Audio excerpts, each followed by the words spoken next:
प्रस्तुत है रवींद्रनाथ टैगोर की कहानी दीदी।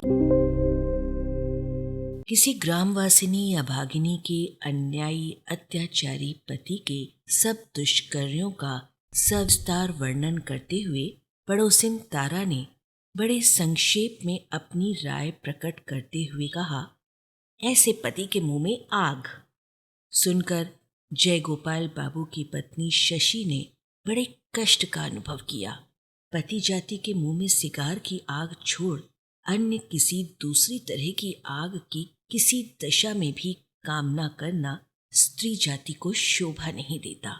इसलिए इस बारे में उनके कुछ संकोच प्रकट करने पर कठिन हृदय तारा ऐसे पति के रहने की अपेक्षा 7-7 जन्मों तक विधवा होना कहीं अच्छा है, ये कहते हुए वो बीच सभा में उठकर चली गई।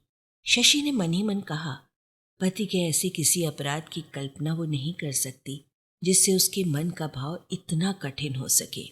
इस बात की मन ही मन आलोचना करते करते उसके कोमल हृदय का समस्त प्रीति रस उसके प्रवासी पति की ओर उच्छ्वासित हो उठा। शैया पर उसके पति जिस तरफ सोते थे उस हिस्से पर बांह फैलाकर लेटे हुए उसके सूने तकिए पर चुंबन लिया।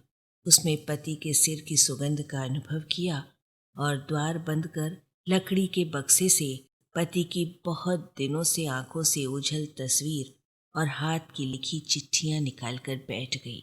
उस दिन की निस्तब्ध दोपहरी इस प्रकार निवृत्त कक्ष में एकांत चिंता में पुरानी स्मृतियों और विषाद के अश्रु जल में बीती।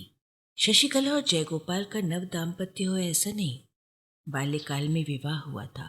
इस बीच संतान भी हुई थी। दोनों बहुत दिनों तक एक साथ ही रहे थे। नितांत साधारण सहज भाव से ही दिन बीते हैं। किसी भी ओर अपरिमित प्रेमाच्छ्वास का कोई लक्षण नहीं दिखाई दिया। करीब 16 वर्ष एक ही भाव से एक साथ बिताकर अकस्मात कार्यवश उसके पति के विदेश चले जाने पर शशि के मन में एक प्रबल प्रेमावेग जागृत हो उठा। विरह द्वारा बंधन में जितना ही खिंचाव पड़ा, कोमल हृदय को प्रेम के बंधन ने उतना ही सख्त हो जकड़ लिया। शिथिल अवस्था में जिसके अस्तित्व का वो अनुभव न कर पाई, अब उसकी वेदना उसे कसकने लगी। इसीलिए आज इतने दिनों के बाद इतनी उम्र में संतान की माँ होकर शशि वसंत मध्याह्न में निर्जन कमरे में विरही शैया पर उन्मेषित यौवन नववधू का सुख स्वप्न देखने लगी। जो प्रेम अज्ञात भाव से जीवन के सामने से प्रवाहित हो गया है, सहसा आज उसी के कल गीत शब्द से जागृत हो मन ही मन उसी स्रोत के विपरीत बहते दोनों तीरों पर बहुत दूर कई सोने की नगरियां अनेक कुंजवन देखने लगी। परंतु सुख अतीत की संभावना के बीच अब फिर पदार्पण करने का अवसर नहीं। सोचने लगी, अब जब पति को मिल पाएगी तब जीवन को रस और वसंत को निष्फल नहीं होने देगी। कितने दिन कितनी ही बार बेकार की बहसों में छोटे छोटे विवादों में उसने पति के प्रति अत्याचार भी किए थे। आज अनुतप्त चित्त को एकांत मन से संकल्प किया, फिर भी वो असहिष्णुता प्रकट नहीं करेगी, पति की इच्छा में बाधा खड़ी नहीं करेगी, पति के आदेश का पालन करेगी। प्रीतिपूर्ण नम्र हृदय से पति के भले बुरे सभी आचरण सहेगी, क्योंकि पति ही सर्वस्व है, पति प्रियतम है, पति देवता है। शशिकला लंबे समय तक अपने माता पिता की एकमात्र लाडली कन्या रही थी और जयगोपाल हालांकि मामूली नौकरी करता था, फिर भी भविष्य की उसे कोई भी चिंता नहीं थी। गांव में राज सुख से रहने के लिए उसे उसके ससुर की यथेष्ट संपत्ति मिली हुई थी। इसी समय नितांत असमय ही प्रायः वृद्ध वय में शशिकला के पिता काली प्रसन्न ने एक पुत्र संतान जन्मी। सच कहें तो माता पिता के इस अनपेक्षित असंगत अन्याय आचरण के लिए शशि मन ही मन अत्यंत क्षुब्ध हुई थी। जयगोपाल को भी ये बात सचमुच अच्छी नहीं लगी थी। अधिक आयु में लड़के के प्रति माता पिता का स्नेह अत्यंत प्रबल हो उठा। इस नवागत लघुकाय, इस तन्य पिपासु निद्रातुर साले ने अनजाने ही दो निर्बल हाथों की छोटी छोटी बंद पड़ी मुट्ठी द्वारा ही जय गोपाल की सारी आशाओं और भरोसों का जब अपहरण कर लिया, तब उसने आसाम के एक चाय बागान में नौकरी कर ली।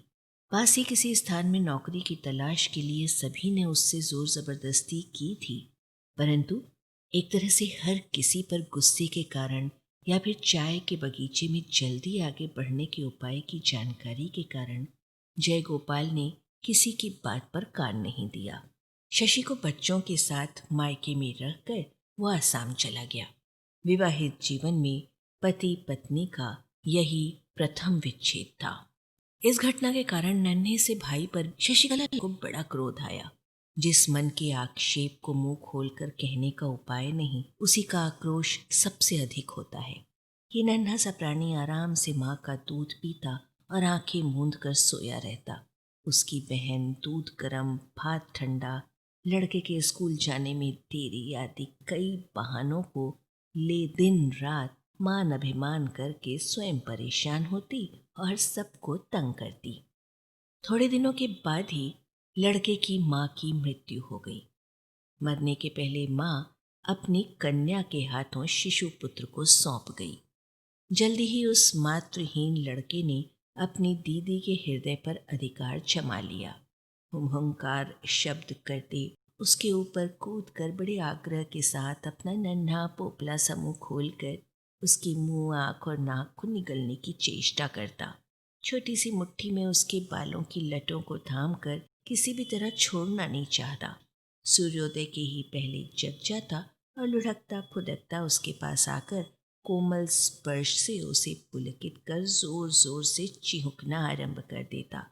और जब धीरे धीरे वो उसे दीदी और दीदी माँ कहकर बुलाने लगा, कामकाज के मौके पर और दूसरे समय भी निषिद्ध काम कर, निषिद्ध खाद दिखाकर निषिद्ध स्थान में गमन पूर्वक उसके प्रति विधिवत ऊधम मचाना आरंभ कर दिया, तब शशि और रह न सकी। इस लघु स्वेच्छाचारी अत्याचारी के निकट पूर्ण रूप से आत्मसमर्पण कर दिया। लड़के की माँ नहीं थी, इसलिए उसके प्रति उसका आधिपत्य कहीं अधिक था। एक रेडियो भाग 2। लड़के का नाम रखा गया नीलमणि। उसकी उम्र जब 2 वर्ष की हुई, तब उसके पिता को एक गंभीर बीमारी ने आ दबोचा। जयगोपाल के पास तत्काल चले आने के लिए पत्र भेजा गया। जयगोपाल जब बहुत कोशिशों के बाद छुट्टी लेकर आ पहुंचा, तब काली प्रसन्न का मृत्यु काल निकट था। मृत्यु के पहले काली प्रसन्न ने नाबालिग लड़के की देख रेख का भार जयगोपाल को सौंपकर संपत्ति का चौथाई हिस्सा पुत्री के नाम लिख दिया। इसलिए जमीन जायदाद की रक्षा के लिए जयगोपाल को नौकरी छोड़कर चले आना पड़ा। काफी दिनों के बाद पति पत्नी का पुनर्मिलन हुआ। किसी जड़ पदार्थ के टूटने पर उसके जोड़ में जोड़ मिला दिया जा सकता है, पर 2 मानव मनों को जहाँ विच्छिन्न किया जाता है, दीर्घ विच्छेद के बाद भी रेखा के साथ रेखा ही नहीं मिल पाती, क्योंकि मन एक सजीव पदार्थ है। पल पल उसका स्वभाव परिणत और परिवर्तित होता रहता है। शशि के लिए इस नए मिलन में नए भाव का संचार हुआ।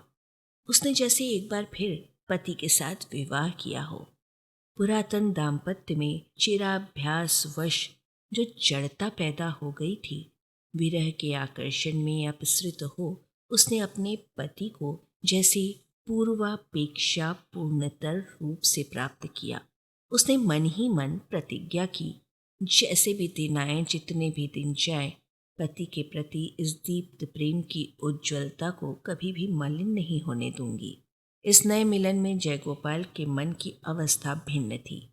पहले जब दोनों संयोग में एकत्र थे, तब पत्नी के साथ उसके सारे स्वार्थ और विचित्र अभ्यासों का एक बंधन था। पत्नी तब जीवन की नित्य सत्य हो उठी थी। उसे छोड़ने पर दैनिक अभ्यास जाल में सहसा बहुत सा भाग खाली रह जाता। इसलिए बाहर जाकर पहले पहल तो जयगोपाल अगाध जल में गिरा। लेकिन धीरे धीरे उसके उस अभ्यास विच्छेद में नए अभ्यास का पैबंद लग गया। और इतना ही नहीं, पहले नितांत निश्चेष्ट निश्चिंत भाव से उसके दिन कटते। बीच में 2 वर्ष तक अपनी स्थिति में उन्नति की चेष्टा उसके मन में ऐसे प्रबल रूप से जग उठी थी कि उसके मन के सामने और कुछ नहीं था। इस नए नशे की तीव्रता की तुलना में उसका पूर्व जीवन वस्तुहीन छाया के समान दिखा। स्त्रियों की प्रकृति में प्रधान परिवर्तन लाता है प्रेम और पुरुषों में दुश्चेष्टा। 2 वर्ष बाद जब जयगोपाल लौटा तो उसने अपनी पत्नी को ठीक पहले जैसा नहीं पाया। उसकी पत्नी के जीवन में इस शिशु साले ने आकर एक नया परिसर ही रच डाला। ये हिस्सा उसके लिए पूरी तरह अपरिचित था और इसमें पत्नी के साथ उसका कोई योग नहीं था। उसकी पत्नी उसको इस शिशु स्नेह में स्थान देने की बहुत चेष्टा करती, पर वो इसमें पूरी तरह सफल हुई या नहीं, कह नहीं सकता। शशि नीलमणि को गोद में लिए मुस्कुराते हुए पति के आगे बढ़ा देती। नीलमणि प्राणपण से शशि के गले से लिपटकर उसके कंधे में मुँह छिपा लेता। किसी प्रकार की आत्मीयता की रक्षा नहीं करता। शशि की इच्छा होती कि उसके इस छोटे भाई के अधीन जितनी तरह की लुभावनी कलाएं हैं सब जयगोपाल के सामने प्रकट करे, किंतु जयगोपाल इसके लिए विशेष आग्रह नहीं दिखाता और शिशु भी कोई विशेष उत्साही नहीं था। जयगोपाल किसी भी तरह समझ नहीं पाता इस दुबले पतले और भारी से सिर वाले और गंभीर से चेहरे वाले सांवले से लड़के में ऐसा क्या है जिसके लिए उसके प्रति इतने स्नेह का अपव्यय किया जा रहा है। स्नेह के रंग ढंग को स्त्रियां बड़ी जल्दी भांप लेती हैं। शशि ने अविलंब समझ लिया कि जयगोपाल नीलमणि के प्रति विशेष अनुरक्त नहीं। तब भाई को वो बड़ी सावधानी से आड़ में कर रखती। पति की स्नेहहीन और उदासीन दृष्टि से उसे दूर दूर रखने की चेष्टा करती। इस प्रकार बालक उसके गोपन का जतन धन, उसके अकेलेपन की स्नेह सामग्री बन बैठा।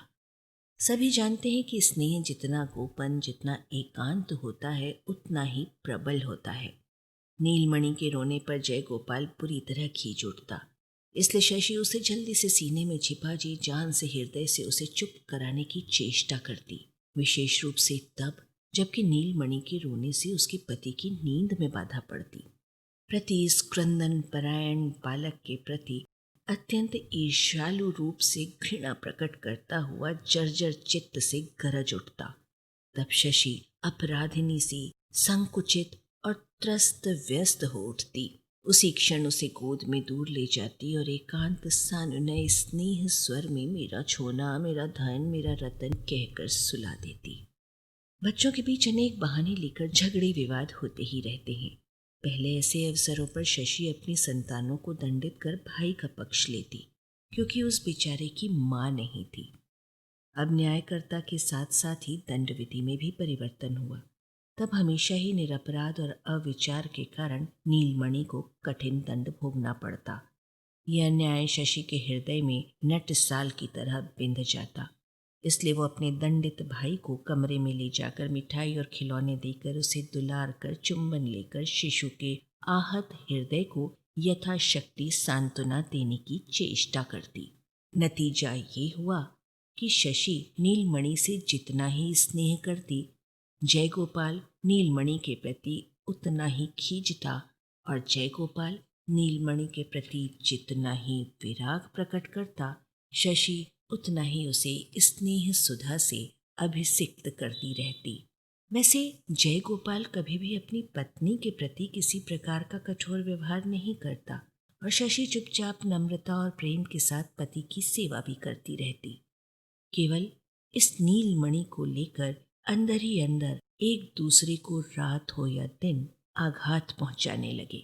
इस प्रकार नीरव द्वंद्व का गोपन घात प्रतिघात खुले विवाद की अपेक्षा कहीं अधिक दुस्सह होता है। एक रेडियो भाग 3।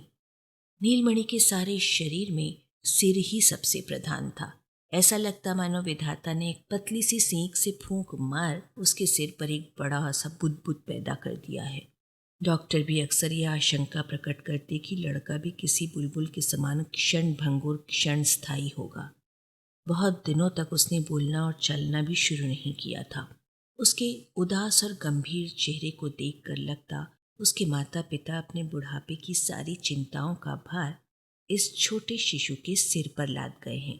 दीदी की जतन और सेवा से नीलमणि ने अपने विपद काल को पार किया। छठे वर्ष में पांव रखा। कार्तिक महीने में भैया दूज के दिन नया कुर्ता, चादर और लाल किनारे की धोती पहनाकर बाबू बने नीलमणि का शशि तिलक करने जा रही थी कि पूर्वोक्त स्पष्ट भाषिणी पड़ोसिन तारा ने बातों ही बातों में शशि के साथ झगड़ा छेड़ दिया। उसने कहा, पीठ पीछे भाई का सर्वनाश कर भाई के माथे पर तिलक लगाने का कोई लाभ नहीं। शशि ये सुनकर विस्मय, क्रोध, वेदना से वज्राहत हुई। अंत में जाकर सुना दोनों पति पत्नी परामर्श कर लगान की अदायगी न होने के कारण नाबालिग नीलमणि के हिस्से की संपत्ति नीलाम कराकर उसके पति के फुफेरे भाई के नाम बेनामी कर खरीद रहे हैं। ये सुनकर शशि ने अभिशाप दिया, जो लोग इस सफेद झूठ का प्रचार कर सकते हैं उनका मुंह कोड़ से गल जाए। ये कहकर वो रोती हुई पति के पास पहुंची और इस अफवाह की बात सुनाई। जय गोपाल बोले, आजकल किसी पर विश्वास करने का उपाय नहीं। उपेन तो मेरा सगा फुफेरा भाई है। उस पर जमीन जायदाद का भार सौंपकर मैं पूरी तरह निश्चिंत था। उसने कब पीछे लगान बाकी रख हासिलपुर महल अपने नाम खरीद लिया, मैं जान भी नहीं पाया। शशि ने आश्चर्य से पूछा, उस पर मुकदमा नहीं चलाओगे? जय गोपाल ने कहा, भाई के ऊपर मुकदमा करूं? और ऐसे मुकदमे से कोई लाभ भी नहीं, बस पैसों की बर्बादी होती है। पति की बात पर विश्वास करना शशि का परम कर्तव्य था, पर वो किसी भी तरह विश्वास न कर सकी। तब ये सुखी परिवार, ये प्रेम की गृहस्थी सहसा उसके लिए अत्यंत विकराल और विभत्स स्वरूप धारण करती दिखाई दी। जिस गृहस्थी को वो अपना परम आश्रय मानती रही, अकस्मात एक निष्ठुर फंदा जान पड़ा, जिसमें उन दोनों भाई बहनों को चारों ओर से फांस लिया गया है। अकेली स्त्री असहाय नीलमणि की कैसे रक्षा करे? काफी सोच विचार कर भी वो कोई उपाय नहीं सोच पाई।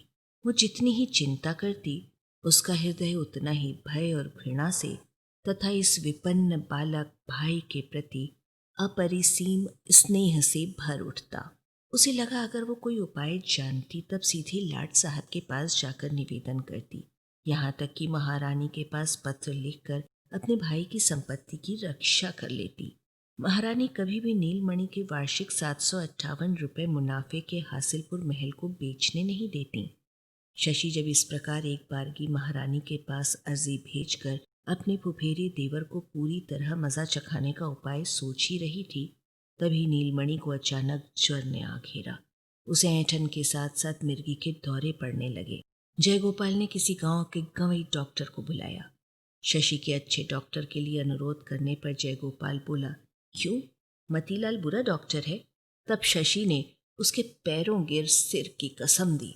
जयगोपाल ने कहा, अच्छा, शहर से डॉक्टर बुलवा रहा हूँ। शशि नीलमणि को गोद में ले सीने से लगाए पड़ी रही। नीलमणि भी एक क्षण के लिए भी उसे आंखों से ओझल नहीं होने देता। कहीं बहाने से वो चली न जाए, इस भय से उससे चिपटा रहता, यहाँ तक कि सोने पर भी आंचल नहीं छोड़ता। सारा दिन इसी प्रकार बीत गया। शाम ढल जाने के बाद जयगोपाल ने आकर कहा, शहर में डॉक्टर बाबू नहीं मिले, वे कहीं दूर रोगी देखने गए हैं। ये भी कहा, एक मुकदमे के सिलसिले में मुझे आज ही कहीं बाहर जाना पड़ रहा है। मैं मतीलाल से कहता जा रहा हूँ कि वो रोगी को बराबर देख जाया करेगा। रात में नीलमणि नींद में बड़बड़ाने लगा।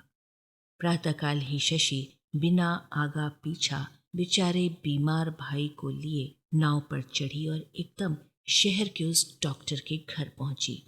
डॉक्टर घर ही थे, शहर छोड़कर कहीं बाहर नहीं गए थे। उन्होंने भद्र महिला देख जल्दी से किराए का मकान ठीक करके एक बूढ़ी विधवा की देख रेख में शशि को रुक जाने को कहा और बालक का इलाज शुरू कर दिया। दूसरे दिन ही जयगोपाल आ पहुंचे। क्रोध में आग बबूले होकर उसने पत्नी को उसी क्षण लौट जाने को कहा। पत्नी बोली, यदि तुम मुझे काट भी डालो तो भी मैं अभी नहीं लौटूंगी। तुम लोग मेरे नीलमणि को मार डालना चाहते हो। उसकी माँ नहीं, बाप नहीं, मेरा छोड़कर उसका कोई भी नहीं है। मैं उसकी रक्षा करूंगी। जयगोपाल क्रोध से बोले, तब फिर यहीं रहो, मेरे घर में अब कभी ना लौटना। शशि तब उत्तेजित होकर बोली, वो घर क्या तुम्हारा है? घर तो मेरे भाई का है। जयगोपाल बोला, अच्छा, वो देखा जाएगा। मोहल्ले के लोगों ने कुछ दिनों तक इस घटना को लेकर बड़ा हंगामा मचाया। पड़ोसिन तारा बोली, पति के साथ झगड़ा करना है तो घर बैठकर क्यों नहीं करती? घर छोड़कर जाने की क्या जरूरत? 1000 हो, आखिर पति तो है ही। पास में जो रुपए थे सब खर्च कर, गहने आदि बेचकर शशि ने अपने भाई की मौत के मुंह से रक्षा की। तभी उसे खबर मिली कि द्वारी ग्राम में उनकी जो बड़ी जोत वाली जमीन थी, साथ ही उस पर जो घर बना था और जिसकी आय किसी भी तरह सालाना 1500 रुपए से कम न होगी, उस जोत जमीन को जमींदार के साथ मिलकर जयगोपाल ने अपने नाम से खारिज करवा लिया है। अब सारी संपत्ति जयगोपाल की है, उसके भाई की भी नहीं। बीमारी से ठीक हो जाने के बाद नीलमणि करुण स्वर में कहने लगा, दीदी घर चलो। उसे अपने साथी भांजों की याद आ रही थी, इसलिए बार बार कहने लगा, दीदी अपने उसी घर में चलो ना। ये सुनकर उसकी दीदी कुछ बोली नहीं, बस रोने लगी। अब वो हम लोगों का घर कहाँ? लेकिन रोने से ही कोई लाभ नहीं था। उस समय सारी दुनिया में दीदी को छोड़कर भाई का दूसरा कोई नहीं था। ये सोचकर आंखों से आंसू पोंछकर शशि ने डिप्टी मजिस्ट्रेट तारिणी बाबू के अंतःपुर में जाकर उनकी पत्नी के सामने दुखड़ा रोया। डिप्टी बाबू जयगोपाल को पहचानते थे। भले घर की महिला घर से बाहर निकल जमीन जायदाद के लिए पति के साथ झगड़े में प्रवृत्त होना चाहती है, इस बात से शशि के प्रति वे बुरी तरह खींच पड़े। उसे भुलावे में रखकर उन्होंने उसी समय जयगोपाल को पत्र लिखा। जयगोपाल दौड़ा आया। साले के साथ अपनी पत्नी को जबरदस्ती नाव पर चढ़ाकर घर पहुंचा दिया। पति पत्नी में दूसरी बार संबंध विच्छेद के बाद फिर से ये दोबारा मिलन हुआ। प्रजापति ब्रह्मा की इच्छा। बहुत दिनों बाद घर लौटकर पुराने साथियों के साथ नीलमणि बड़े आनंद से खेलता फिरने लगा। उसके उस निश्चिंत आनंद को देख भीतर ही भीतर शशि का हृदय विदीर्ण होता रहता। एक रेडियो भाग 4।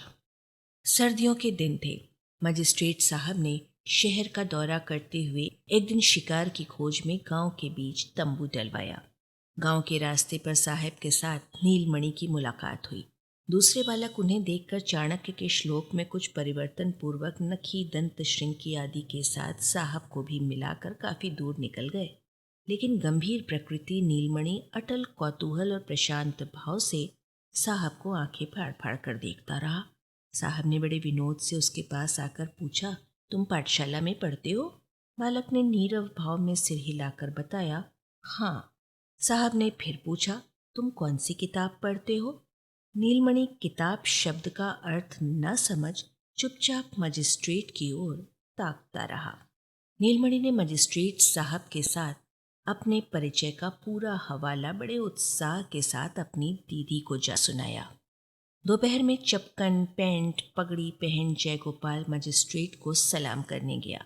हर तरफ अर्थी प्रत्यर्थी चपरासी और सिपाहियों की भीड़ ही भीड़। साहब गर्मी के भय से तंबू के बाहर खुली छाया में कैंप मेज लगवा कर बैठे थे और जयगोपाल को चौकी पर बिठाकर उससे स्थानीय हालचाल पूछ रहे थे। जयगोपाल अपने गांव वाले सर्वसाधारण के सामने इस गौरवासन पर जमे मन ही मन फूल रहा था और सोच रहा था, इस समय चक्रवर्ती और नदी में से कोई भी आकर देख जाता तो बड़ा अच्छा होता। इतने में नीलमणि को साथ लेकर घूंघट से मुंह ढके एक महिला मजिस्ट्रेट के बिल्कुल सामने आ खड़ी हुई और कहा, साहब आपके हाथों मैंने अपने इस अनाथ भाई को सौंप दिया, अब आप ही इसकी रक्षा करें। साहब अपने उस पूर्व परिचित बृहत मस्तिष्क गंभीर प्रकृति बालक को देख और स्त्री को भद्र महिला समझकर उसी क्षण खड़े हुए और बोले, आप अंदर तंबू में आइए। महिला बोली, मुझे जो कहना है मैं यहीं कहूंगी। जयगोपाल का चेहरा फक्क पड़ गया। वो बड़ी बेचैनी का अनुभव करने लगा। गांव के कौतूहली लोगों ने परम विनोद का अनुभव किया और चारों ओर से अधिक निकट आने की चेष्टा की। साहब के बेंत उठाते ही सब भाग खड़े हुए। शशि अपने भाई का हाथ पकड़े उस पितृमातृहीन बालक का सारा इतिहास आद्योपांत बता गई। जयगोपाल ने बीच बीच में उसे रोकने की कोशिश की। मजिस्ट्रेट का चेहरा सुर्ख होता चला गया और वे उठे, चुप रहो, और बेंत के अगले सिरे से उसे चौकी पर से उठ जाने और सामने खड़े होने का निर्देश दिया। जयगोपाल मन ही मन शशि के प्रति गुर्राता हुआ चुपचाप खड़ा रहा।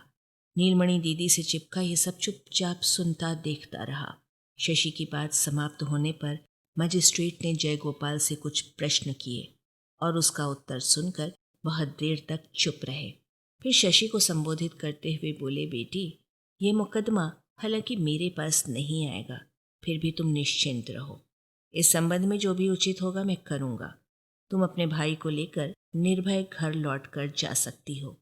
शशि बोली, साहब, जितने दिनों तक उसे अपना घर वापस नहीं मिलता उतने दिनों तक अपने भाई को मैं घर ले जाने का साहस नहीं जुटा पाती।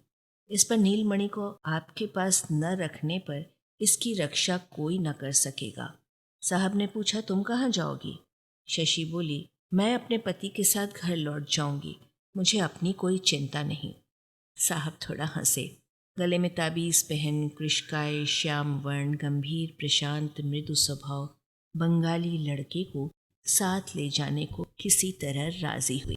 लेकिन शशि के विदा लेते समय बालक ने उसके आंचल को कसकर पकड़ लिया। साहब बोले, बेटे, तुम्हें कोई डर नहीं, आओ। घूंघट में से अविरल आंसू बहाते बहाते शशि बोली, राजा भैया, जा भैया, दीदी के साथ तेरी फिर मुलाकात होगी। ये कहते हुए उसे चिपटा कर उसके सिर और पीठ पर हाथ फेरते किसी प्रकार अपना आंचल छुड़ा जल्दी से वो वहां से चली गई। तुरंत साहब ने नीलमणि को बाएं हाथ से कसकर पकड़ा। वो दीदी दीदी रे कहकर जोर जोर से रोने चिल्लाने लगा। शशि ने एक बार मुड़कर देखा, फिर दूर से बहलाए दाहिने हाथ द्वारा उसके प्रति नीरव सांत्वना भेजकर विदीर्ण हृदय से चली गई। बहुत दिनों के बाद फिर उसी चिर परिचित पुराने घर में पति पत्नी का मिलन हुआ, प्रजापति का निर्बंध। लेकिन ये मिलन अधिक दिनों तक टिक नहीं पाया, क्योंकि इसके थोड़े समय के बाद ही एक दिन सुबह ग्रामवासियों को खबर मिली कि पिछली रात शशि हैजे से आक्रांत होकर मर गई और रात ही में उसे फूंक दिया गया। किसी ने इस बारे में कुछ भी नहीं कहा, केवल वो पड़ोसिन तारा रह रह कर गरज उठती, पर सब चुप चुप कहकर उसका मुंह बंद कर देते। विदा के समय शशि भाई को वचन दे गई थी फिर मुलाकात होगी। उस वचन की रक्षा कहीं हुई कि नहीं मालूम नहीं। ये थी arparejo.com की प्रस्तुति।